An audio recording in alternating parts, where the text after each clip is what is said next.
શું તમે ક્યારેય પ્રકૃતિના એવા સ્વરૂપને જોયું છે જે તમને સાક્ષાત એના ભવ્યપણાનો અનુભવ કરાવે? કે જે પ્રકૃતિ માત્ર દેખાતી નથી પણ એ અનુભવાય છે. મારા માટે એવી જ એક જગ્યા એટલે માં રહેવાનો કિનારો.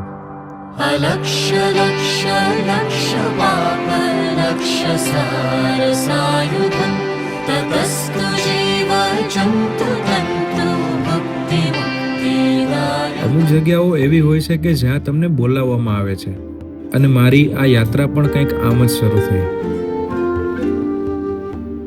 સવારના પહેલા પોરમાં અમે આ સુંદર મજાની પરિક્રમાની શરૂઆત કરી અને ઘણા બધા મંદિરોમાં ગયા.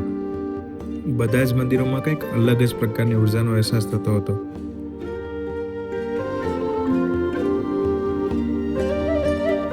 અહીંની ખાસ વાત છે અહીંયા થતો સૂર્યોદય. જાણે માં પ્રકૃતિ તમને સાક્ષાત દર્શન આપવા માટે આવી હોય ને એવું લાગે.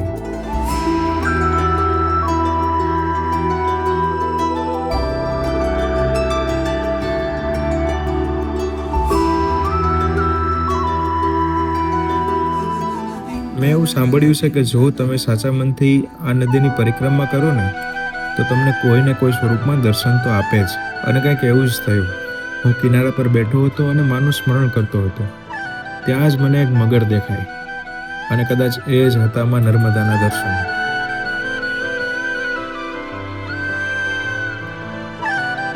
અહીંયા ઘણા બધા લોકો આવે છે, કોઈ પોતાની શોધમાં, કોઈ શાંતિની શોધમાં, પણ અંતે બધાને એક જ વસ્તુ મળે છે, એ છે માં રહેવા.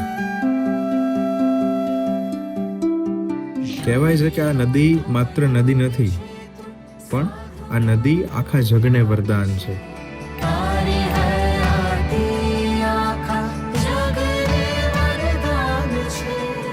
જ્યારે આ યાત્રા પૂરી થાય છે ત્યારે અંદર એક અલગ જ પ્રકારની શાંતિ ઉતરે છે, અને કદાચ એ જ છે માં રહેવાનો પ્રસાદ. અને અંતે સ્મિત સાથે બધાના હોઠ પર એક જ શબ્દ રહે છે, નર્મદે હર.